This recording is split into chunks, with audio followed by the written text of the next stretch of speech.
Hello ice, நம்ம இந்த வீடியோவில் என்ன பார்க்க போகிறோன்னா, இப்போ நார்மலாக ஒரு உடம்பு இருக்கவங்க, இந்த எனக்கு எந்த நோயுமே வராது அப்படின்னு சொல்கிறவங்க இந்த வீடியோ பார்க்க வேணாம். இந்த வீடியோ யாருக்காக போடுறேன் அப்படின்னு பார்த்தீங்கன்னா, கிட்னி ஃபெயிலியர் ஆகிட்டு, அதாவது 2 கிட்னியுமே ஃபெயிலியர் ஆகிடுச்சு அப்படின்னு சொல்கிறவங்களுக்கு, கிட்னி ஃபெயிலியர் ஆகிற கண்டிஷனில் இருக்குது அப்படின்னு சொல்கிறவங்களுக்காக தான் இந்த வீடியோ. இந்த வீடியோவில் ஹவ் டு ரீபில்டு கிட்னி அப்படி சீரமைக்கிறது, கெட்டுப்போன கிட்னியாகவே இருந்தாலும் அது எப்படி சீரமைக்கிறது அப்படின்னு சொல்லிட்டு தான் நம்ம இந்த வீடியோவில் பார்க்க போகிறோம். அதாவது கிட்னி சீரமைக்கிறது வந்து சாதா விஷயம் கிடையாது. இது எவ்வளோ பெரிய ஆயுர்வேதத்தில் திறமைசாலியாக இருந்தாலுமே இந்த கிட்னி ஹேண்டில் பண்ணுறது ரொம்ப கஷ்டம்.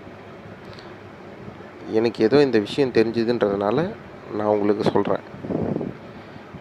கிட்னி வந்து ஒரு விந்தணுவை ப்ரொடியூஸ் பண்ணோன்னா அதுக்கு 6 மாதம் டைம் எடுத்துக்கும்.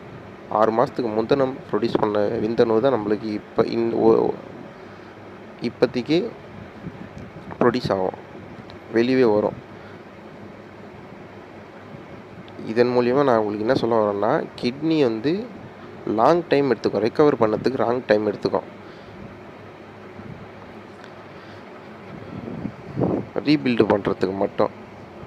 மற்றபடி இதை பூஸ்ட் எப்போ வேணால் பண்ணலாம். பூஸ்ட் எப்படி பண்ணுறது அப்படின்னு சொல்லிட்டு, இந்த வைரல் இன்ஃபெக்ஷனுக்கு மருந்து, கரோனா வைரஸுக்கு மருந்து அப்படின்னு சொல்லிட்டு, ஆயுர்வேதிக் மருந்து அப்படின்னு சொல்லிட்டு ஒரு வீடியோ போட்டிருக்கேன்.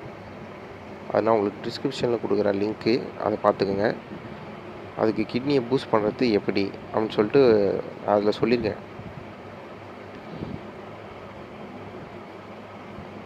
அதை பார்த்து தெரிஞ்சுக்கங்க. இப்போது கிட்னி எப்படி ரீபில்டு பண்ணலாம் அப்படின்னு சொல்லிட்டு பார்க்கலாம். ஃபர்ஸ்ட் ஆஃப் ஆல், முதல்ல நீங்கள் யூரின் பாஸ் ஆகுது, உங்களால் யூரின் பாஸ் பண்ண முடியுது, எரிச்சலாக இருக்குது அப்படின்னா கூட பிரச்சனை இல்லை. யூரின் பாஸ் பண்ண முடியுதுனாலே உங்களுக்கு ஈஸியாக நம்ம இந்த விஷயத்த சரி பண்ணிடலாம். அது எப்படின்னு கேட்டிங்கன்னா, நான் ஹவ் டு பூஸ்ட் கிட்னி அப்படின்னு சொல்லிட்டு இந்த டாப்பிக்கில் ஒரு வீடியோ போடுறேன். அந்த வீடியோவில் இருக்கிற, அதாவது கிட்னி எப்படி பூஸ்ட் பண்ணுறது அப்படின்னு சொல்லிட்டு நான் எல்லா வீடியோலையும் சொல்லியிருப்பேன். சரி, நான் இந்த வீடியோலையும் சொல்கிறேன். ஒன்றுமே கிடையாது. டேப் வாட்டர், நல்லா ஃபோர்ஸாக வர டேப் வாட்டரு ஏதாவது ஒரு டைல்ஸில் பட்டு தெரிக்கிறது, மற்றபடி ஏதாவது கல்லில் பட்டு தெரிக்குது அப்படின்னா அதோட சென்டர் பாயிண்டில் யூரின் பாஸ் பண்ணிக்கினே வாங்க. ஒரு பூஸ்ட் பண்ணுறதுக்கு இது ஒரு மாதத்துக்கு பாஸ் பண்ணே வாங்க. யூரினோட கலர் சேஞ்ச் ஆகினே வரும். ஓரளவுக்கு நல்லா வெள்ளையாக வரும்போது நான் சொல்கிற வழிமுறைகளை ஃபாலோ பண்ணுங்கள். இப்போது என்னால் யூரினே பாஸ் பண்ண முடியல, டயாலிசிஸ் தான் பண்ணிகிட்ருக்கேன் அப்படின்னு சொல்கிறவங்க என்ன பண்ணலான்னு சொல்கிறேன்.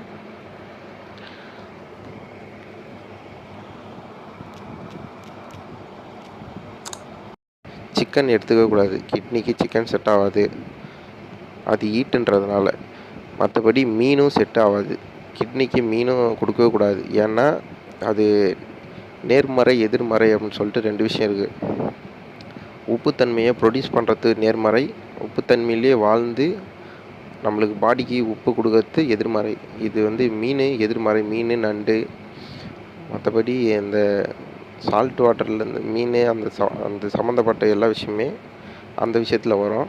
மற்றபடி அதெல்லாம் உடம்புக்கு எசென்ஷியல் நியூட்ரிஷன் தான். ஆனால் அது கிட்னிக்கு இப்போ ஃபெயிலியர் ஆகுதுன்ற கண்டிஷனில் அது எடுத்துக்கவே கூடாது. அது அதிகமாக்கிட்டோம். சரி, என்ன தான் சாப்பிட்லாம் அப்படின்னு சொல்லிட்டு கேட்டிங்கன்னா, ஆடு சாப்பிட்லாம். மற்றபடி வேறு எந்த விஷயமும் சாப்பிடக்கூடாது. நீங்கள் என்ன சாப்பிட்ணுன்னா ஒரே விஷயம், 6 மாதத்துக்கு நீங்கள் சாப்பிட்டே ஆகணும். பழைய சோறில் தண்ணி ஊற்றி சாப்பிடுங்க. தொட்டுக்க பச்சை மிளகா மட்டும் வச்சுக்கோங்க. ஊறுகாய் கூட தொட்டுக்காதீங்க. ஏன்னா ஊறுகாயில் கூட மோசமான ஆயிலெலாம் கலப்பாங்க. வேறு இந்த பெட்ரோலியம் ப்ராடக்ட்ஸில் வரும்ல, இந்த ப்ராடக்ட்ஸ்லாம் வந்து சன்ஃப்ளவர் ஆயிலே கலக்கிறாங்க. அதனால் அந்த ப்ராடக்ட்ஸ்லாம் வந்து பெட்ரோலுங்கிறதே கடல்லேருந்து எடுக்கிறது தான். அந்த பொருள்லேயும் அந்த விஷயங்கள் நிறைய இருக்குது. அதுவும் கிட்னியை பாதிக்கும். முக்கியமான விஷயம், மாத்திரை போடவே கூடாது. மாத்திரை போட்டாலும் கிட்னி அஃபெக்ட் பண்ணும். ஏன்னா எந்த ஒரு ஆக்டிவான விஷயமா இருந்தாலும் அது கிட்னியை அஃபெக்ட் பண்ணும். நீங்கள் டயாலிசிஸ் பண்ணிட்டு வந்த உடனே முதல்ல ஒரு 6 மாதத்துக்கு ஃபுல்லாக நீங்கள் சாப்பிட வேண்டிய விஷயம், பழைய சோறில் தண்ணி ஊற்றி சாப்பிடுங்க. தொட்டுக்க பச்சை மிளகா, வெங்காயம் கூட வச்சுக்காதீங்க. பச்சை மிளகா மட்டும்தான் யூஸ் பண்ணணும். ஒரு வாரத்துக்கு ஒரு தடவை வேது குடிங்க.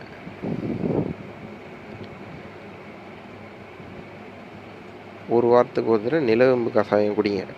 நிலவேம்பு கஷாயமாக கூட ஜாஸ்தி எடுத்துக்கூடாது. அது ஏன்னு கேட்டிங்கன்னா ஆண்மைக்குறைவு ஜாஸ்தி வரும். ஆனால் ரத்தம் சுத்திகரிப்பு அப்படின்னு சொல்லும்போது கிட்னியோட மெயின் ஃபங்க்ஷனே வந்து ரத்தத்தை வந்து சுத்தப்படுத்துறது. அப்படின்னு எடுத்துக்கும்போது இந்த நச்சுத்தன்மையை வந்து கண்ட்ரோலாக கொடுக்கறதுல வந்து நிலவேம்புக்கு ஜாஸ்தி பங்களிப்பு இருக்குது. முதல்ல நம்ம பிளட்டோட நச்சுத்தன்மையை குறைக்கணும். நம்ம ஆல்ரெடி பிளட்டில் நிறைய நச்சுத்தன்மை இருந்ததுன்னா அதை முதல்ல குறைச்சாதான் நம்ம கிட்னியை கொஞ்சம் கொஞ்சமே ஆக்டிவேட் பண்ண முடியும்.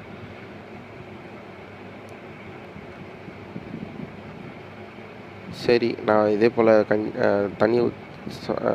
தண்ணி ஊற்றி சாப்பாடு சாப்பிட்றேன், இந்த பழைய சோறே சாப்பிட்றேன், இந்த ஒரு வாரத்துக்கு ஒரு தடவை வேது பூச்சிடுவேன், இந்த நிலவேம்பு குடிநீரையும் ஒரு வாரத்துக்கு ஒரு தடவை குடிச்சிடுவேன்னா இதே 6 மாதத்துக்கு ஃபாலோ பண்ணுங்கள். வேது பிடிக்கிறதுக்குன்னு ஒரு சில முறைகள்லாம் இருக்குது. அது என்னென்னா, வேது பிடிக்க சொல்ல ஒரு அரை மணி நேரம் ஃபுல்லாக போர்வையை போத்திட்டு சுத்தமாக காற்றே போகாத அளவுக்கு உடம்பெல்லாம் சட்டையெல்லாம் அவுத்து வச்சுட்டு பிடிங்க. அதே போல் உங்கள் நெத்தியில் தான் முக்கால்வாசி அந்த தண்ணி படுற மாதிரி இருக்கணும். இந்த வேப்பர் வரும்ல, இந்த சுடு தண்ணியில் கொதிக்கும்போது ஆவி பறக்கும்ல, அந்த ஆவி வந்து முக்கால்வாசி உங்கள் நெத்தியில் தான் படணும். அந்த மாதிரி பொசிஷனில் வச்சு பிடிங்க. அதை வந்து உடம்பையே நீங்கள் வேது பூச்சி வந்துட்ட பிறகு உங்கள் உடம்பையே ஜில்னஸ் அதிகமாக்கி விட்டுரும். அதை நீங்கள் ஃபீல் பண்ணவே முடியும். இப்படி பண்ணிகிட்டு இருக்க சொல்ல 6 மாதத்துக்கு இதை ஃபாலோ பண்ணுங்கள். 6 மாதம் கழிச்சு கிட்னி சீரமையுமா அப்படின்னு சொல்லிட்டு கேட்டிங்கன்னா கண்டிப்பாக சீரமையும். 100% நான் சொல்கிறேன், கண்டிப்பாக சீரமையும். அப்படி சீரமையலைன்னா ஏன்னு என்ன கமெண்ட்டில் கேளுங்க, கையை ஊற்றுங்க.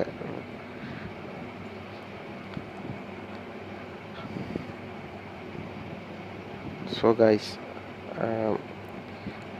நடுவில் வந்து டயாலிசிஸ் நான் நிறுத்த சொல்ல, மொதல் தடவை டயாலிசிஸ் பண்ணிட்டு வந்துட்டிங்கன்னா இந்த உணவு பழக்கத்தையே கண்டினியூ பண்ணிவிட்டு அதுக்கப்புறம் டயாலிசிஸ்க்கு போய் பண்ணிவிட்டு மெதுவாக கொஞ்சம் கொஞ்சமாக பண்ணிகிட்ருங்க. எப்போ என்னால் யூரின் பாஸ் பண்ண முடியுது அப்படின்னு நீங்கள் நினைக்கிறீங்களோ அப்போது நான் சொன்னேன்ல, இந்த டேப் வாட்டரை ஃபோர்ஸை திறந்து விட்டு அதில் யூரின் பாஸ் பண்ணுங்க அப்படின்னு சொல்லிட்டு அதை கண்டினியூ பண்ண ஆரம்பிச்சிங்கன்னா உங்கள் கிட்னி உங்கள் கண்ட்ரோலுக்கு வந்துடும். கிட்னியை கொஞ்சம் கொஞ்சமாக சீரமைச்சு தான் நம்ம ஃபுல் கண்ட்ரோலுக்கு எடுத்துகிட்டு வர முடியும். எடுத்த உடனே அது பண்ண முடியாது. 6 மாதம் ஆகும். எப்படியும் ரெக்கவர் பண்ணோன்னா அது வரையும் டயாலிசிஸை விட்டுறாதீங்க. ஒரு தடவை உங்களால் யூரின் பாஸ் பண்ண முடியுதுன்னா இந்த உணவு பழக்கத்தையே ஃபாலோ பண்ணுங்கள்.